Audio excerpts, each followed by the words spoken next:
Oh, you guys, it's Sharky again. So sorry. Interrupted there. Had to give my nephew a ride. Had to go do Uber Eats for a bit. Um, right in the middle of my Meet the Beatles review that I'm so proud of because my childhood really begins and ends with this album, Meet the Beatles, 1963, but in America, 1964. Um, I guess it's classified as their second album in the United States, you guys. Somehow they were on VJ Records. The story is kind of weird. Before Meet the Beatles, there was another Beatles album. So this one functioned as their second album right here on the Clark the Shark show. But really, you guys, I think the VJ vinyl that was released, I don't even get what happened there. I still don't know, you guys. I have to figure out how that company, how the Beatles got released on that. But in America, Meet the Beatles, 1964, songs from 1963. And I guess this really is the album in America that exploded the Beatles. 1964, you guys. Clark the Shark wasn't even here, but let's refresh the story. My mom and dad used to get in fights back in the 60s. I remember when I was 3 years old, I saw my mom in her closet grabbing her clothes and saying she's leaving. This is after having 8 kids. I was like number 8, I guess. Or, dude, yeah. 9 because Rachel came along, you guys. But in 65, I was number 8. And there's this illusion that they were happy and harmonious. I think they were for the most part, but then they would have these little tiffs. And I remember one when I was 3. And my mom was grabbing her clothes saying, I'm leaving. And I was like, no. I was just a little kid tugging at her dress like, no, Mom. But anyway, in 1964, August in Yosemite, they made love because my mom had disappeared. And I guess maybe she got in a fight with my dad in Yosemite. And then a park ranger found my mom.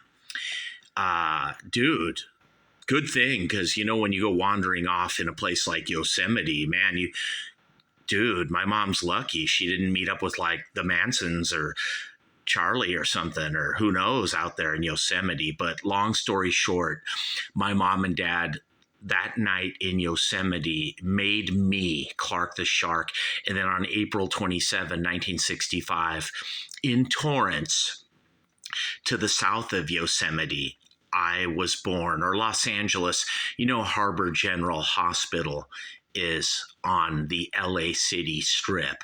So it's not really Torrance or Gardena, but we'll just call it Sharkdena because that's where I was born, you guys. And the first day, I remember my first day of being alive in 1965 when they were carrying me out of the hospital. I'll swear I heard the Beatles' Ticket to Ride, or maybe the night before or something, you guys. It couldn't have been Ticket to Ride. I don't think that song was around yet. Maybe it was. I don't know. But when I was just a baby being carried out of that hospital, you guys, I'm not even making this up. I have a memory of hearing the Beatles, just an infant, in that hospital over the hospital speakers or something. Or maybe someone from the future was back in time with a Android phone in 1965. Maybe it was even me, Clark the Shark, traveling time, going back to look at myself and warn myself of the really fucking shitty life that was to come for Clark the Shark. But one thing good about my life was Meet the Beatles. And Beatles music around Torrance and Redondo and Hermosa Beach and riding my Strand Cruiser and just all around being hated by everyone. But, as I grew I was just like everyone else and found out all these other people are like, Clark the Shark, you're not alone. They all hated me too. And I'm like, really? Dude, I just thought it was me right here on the Clark the Shark show at 1-800-449-8255. Who knows? Maybe they're just saying that to make me feel better, like misery loves company, or let's cheer Sharky up. But don't email me, you guys, asking me about mortgage loans or restraining orders or crypto or any of that, because like I know a lot of you think I must be a genius, or because I've lost 6 houses, or dude, who the fuck would loan money to me, Clark the Shark? Are you fucking nuts? You don't, dude. I mean, people have though, you guys, and I don't know. I just blew it. I'm no good with money. Neither is my wife. Don't give me your fucking money, because I'll blow it all, you guys. I'll spend it all on like fucking pizzas or some shit. Right here on the Sharky Show from the golden EIB Sharkerphone. It's not a microphone, because Rick Dees in the morning is even like, dude, I can see why Dick Clark from American Bandstand gave Clark the Shark the golden EIB Sharkerphone, because fucking Sharky's earned it, baby. Even Rick Dees in the morning at Power 106, he's like, dude, fucking Clark the Shark really is the king over Eminem, Eazy-E, Hannity, Dr. Dre, Hush Bimbo, Howard Stern, Jim Rome, Kevin and Bean, Mark and Brian, Joe Benson, Jim Ladd. It doesn't matter.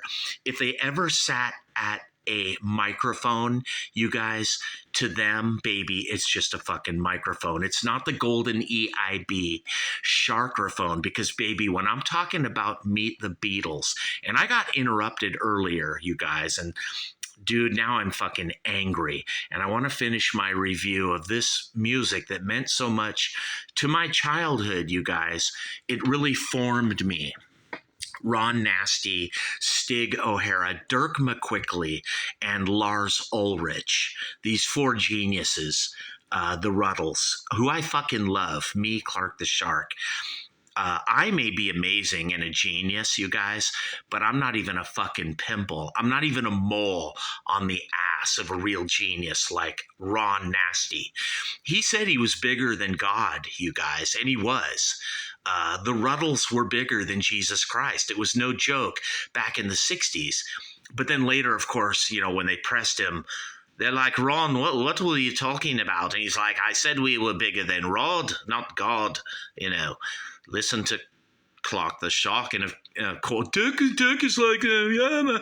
He said we were bigger than Rod.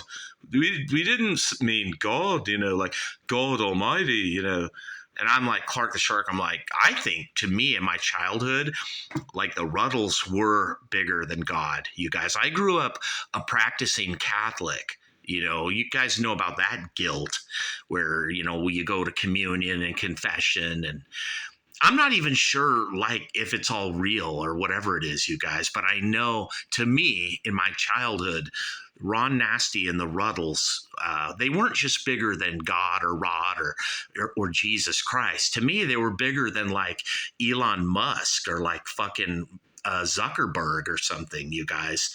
Ron Nasty, let me tell you, this guy right here, Ron, his songwriting was amazing. He was a genius. He wasn't the world's greatest singer, but that's irrelevant, because Dirk, you put Dirk with Ron and Stig, and they're fucking amazing. Now, the only downfall, if there's a weak link about the RUTLES, it's because of Lars Ulrich. And of course, that's the drummer that they got to replace Pete Best. And forever, you guys, I will question that. That will always taint the RUTLES. The fact that they hired Lars Ulrich back in Liverpool or Hamburg or wherever it was over Pete Best, because Pete Best was good looking. He got all the chicks, all the babes, all the birds, would sleep out in his garden. That's what George would say, But you guys, meet the RUTLES, with the RUTLES, whatever it's called. I grew up on all these fabulous, amazing, genius songs. This is probably my favorite album by this project. Because as an 8-year-old or a 7-year-old, 1973, 1972, and listening to this, just forming the Clark the Shark brain, you guys, and one day leading to America's #1 talk show, worldwide, all around the entire universe. Certainly Andromeda and the Milky Way, the Clark the Shark show, meet the RUTLES, Ron Nasty, basically a solo project, you guys. These other 3 guys, Dirk, Stig, and Lars, fucking Ron don't even need these guys. He's a genius. But you put them all together and it becomes like mega genius. It's awesome, you guys. And of course, the subsequent career after this, fabulous. It's going to get all 5s. I don't even care what critics give it. Who gave it a 3? The Encyclopedia of Pop Music. This is the American release, you guys. And me, I'm kind of weird. Clark the Shark, I like the American RUTLES albums, and I know them, you guys. And right off the bat, when I was just a kid, my brother Jeff one day played me I Want to Hold Your Hand. I think I was 6. It was 1971, Torrance, Redondo Beach. I heard I Want to Hold Your Rut by the RUTLES, and I was fucking blown away by the song, you guys. The guitar from Stig. Once again, the drumming from Lars fucking sucks, but the whole song is just so amazing. You forget that Lars is even in the band, you guys. And I Want to Hold Your Rut. Track #1, amazing. Recorded, I think much later in 1963 than I Saw Her Standing There, which is just such a power pack of a song, #2.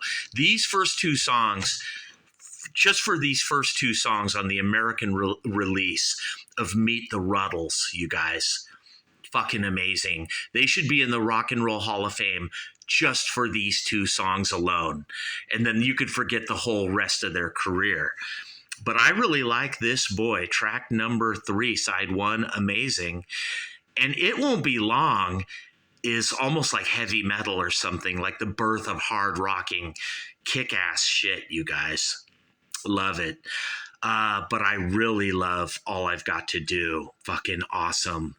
If there's a weak song on side 1, it might be Dirk McQuickley's All My Loving. It's good. It's great. It's a great melody, and the bass line is fucking sick, dude. It's killer. I mean, Dirk is awesome on bass. I hate his songs, but dude, he does write a few good songs, At least 10 or 15% of Dirk's songs are amazing.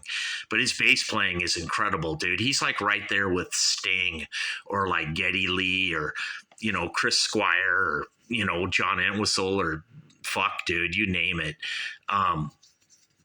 Jack Bruce, maybe, dude. Dirk McQuickley, incredible bassist.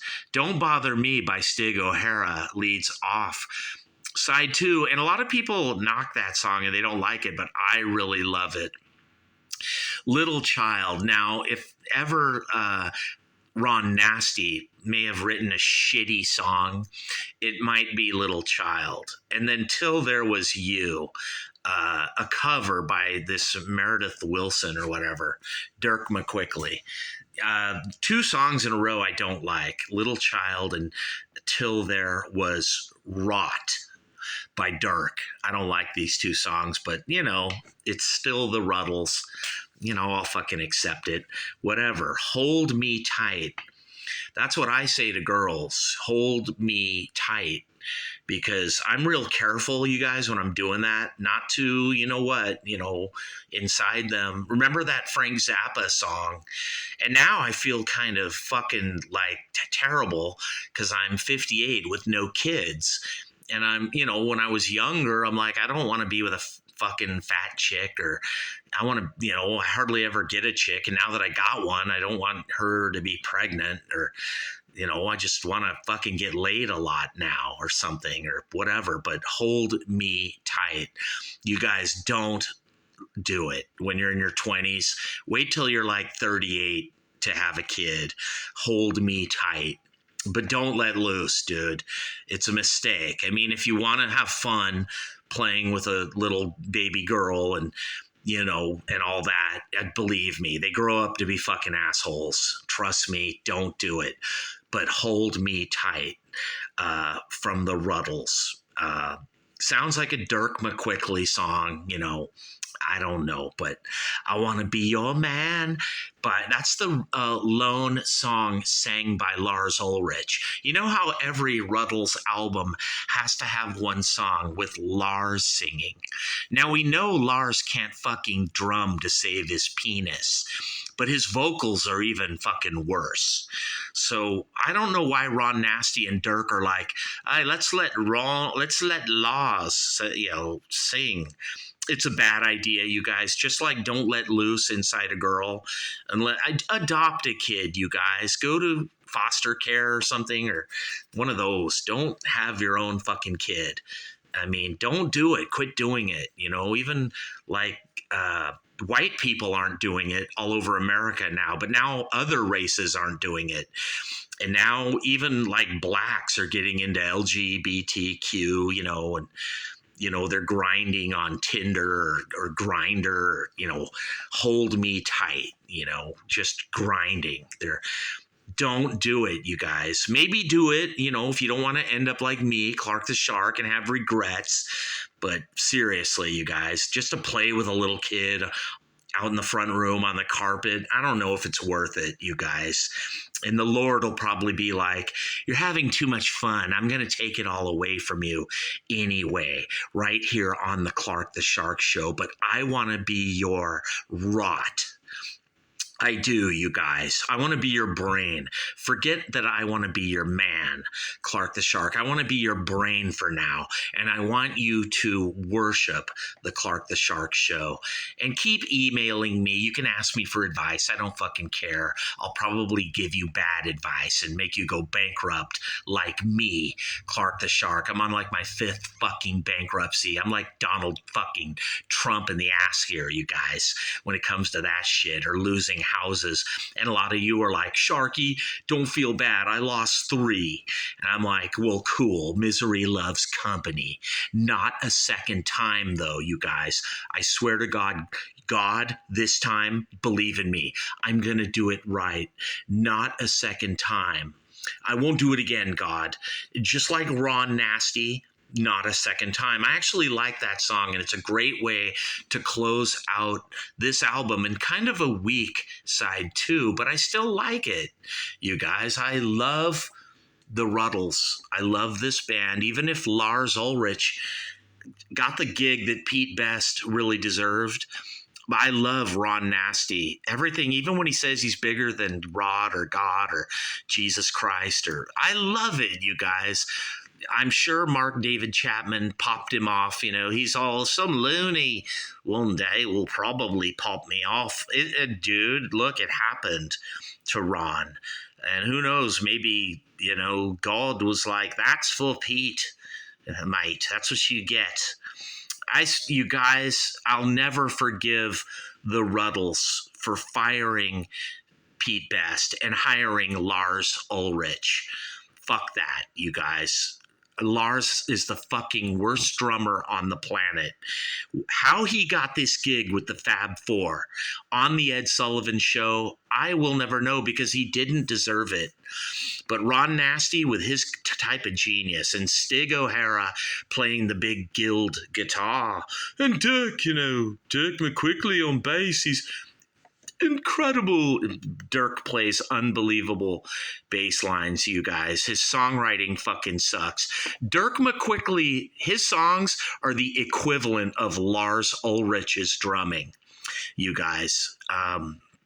I would love to have be the drummer on this album, Meet the Beatles, and fucking get rid of Lars, because dude, I know why Ron got Lars in the band, because, they thought, he's like, oh, we're going to get Lars Ulrich because he's got a big nose and the girls won't look at him. They'll be looking at Dirk and me, But what happened is all the girls fell in love with Lars. So look what you did, Ron. Ron, you. Why you got Lars in the fucking band, and all the girls loved Lars. Who can figure it out, you guys? I mean, who knows? Maybe all the girls love me too. Clark the Shark. And believe you me, you guys, love me do. I do, you guys. I love me some RUTLES, the greatest band that ever existed. And my childhood in Redondo Beach, Torrance, Hermosa Beach, riding my Strand Cruiser, collecting beer bottles, just being a fucking loser or a drunk or just a feeling like a fucking piece of shit. Meet the RUTLES, Ron Nasty, Stig O'Hara, Dirk McQuickley, and the fabulous, amazing drummer, Lars Ulrich. The greatest band that ever existed, you guys. In the end, it's all true, and maybe it was all meant to be by God, you guys.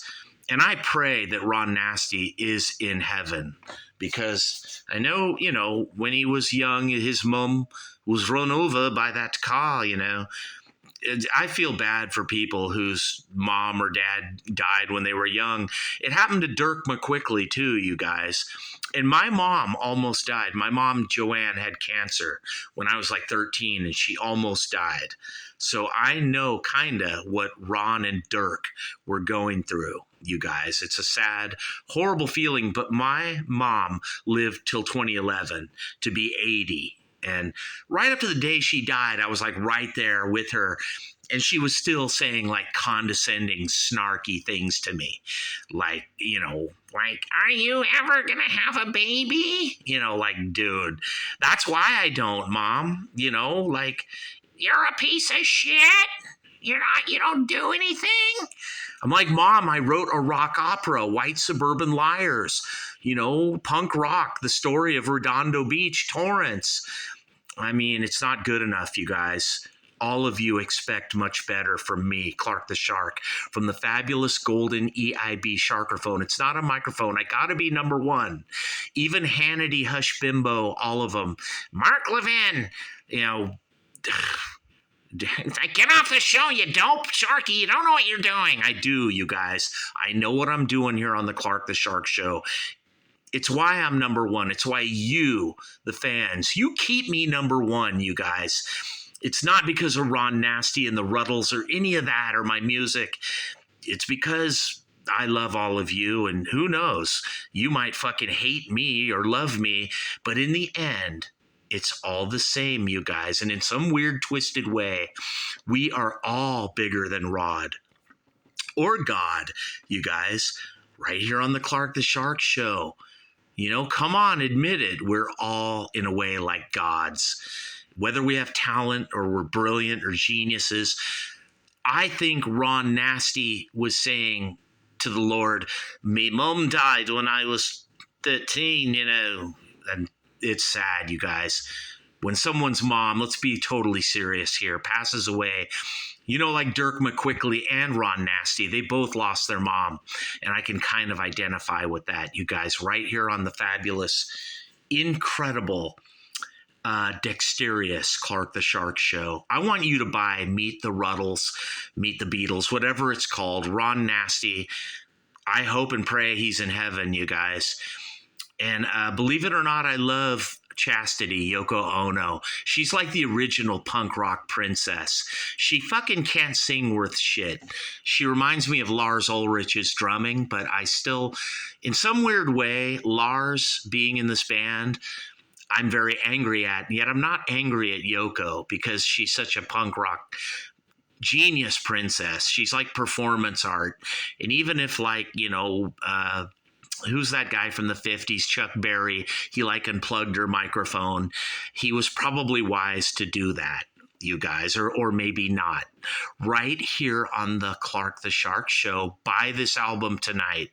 Meet the RUTLES, Ron Nasty, Stig O'Hara, Dirk McQuickley, and the amazing drummer, Lars Ulrich. This fucking band changed the world and my childhood.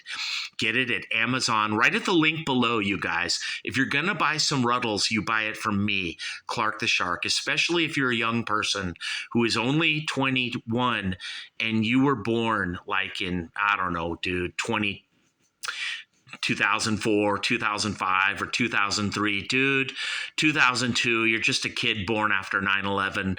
I want you to buy the Ruttles, this amazing album, all of their albums, and you tell them that Clark the Shark sent you and that you want to get into this band. Matter of fact, you want to be in a band. You want to be in a band this good. You want to strive and aspire to be great, but you'll never be as great as Ron Nasty, you guys, because he was bigger than Rod. Oh, God, it doesn't even matter in the end, you guys. We are all gods. God wants us to be the best. You'll probably never be as great as Clark the Shark right here from the golden EIB Sharkerphone, but maybe you will. And maybe Hush Bimbo or Rick Dees will bring you your very own Sharkraphone. It's not a microphone. They'll leave it on your porch with happiness and pride. They won't throw it at you like Howard Stern or Hannity and be all bitter. They'll be nice and they'll be like, you deserve it. You earned it. You are just like Clark the Shark. God bless all of you. I hope you get into this band, the Beatles. John, Paul, George, and Lars, because they were incredible talent, and maybe it was all meant to be, you guys. Buy their music. And I'm out of here, people. Peace.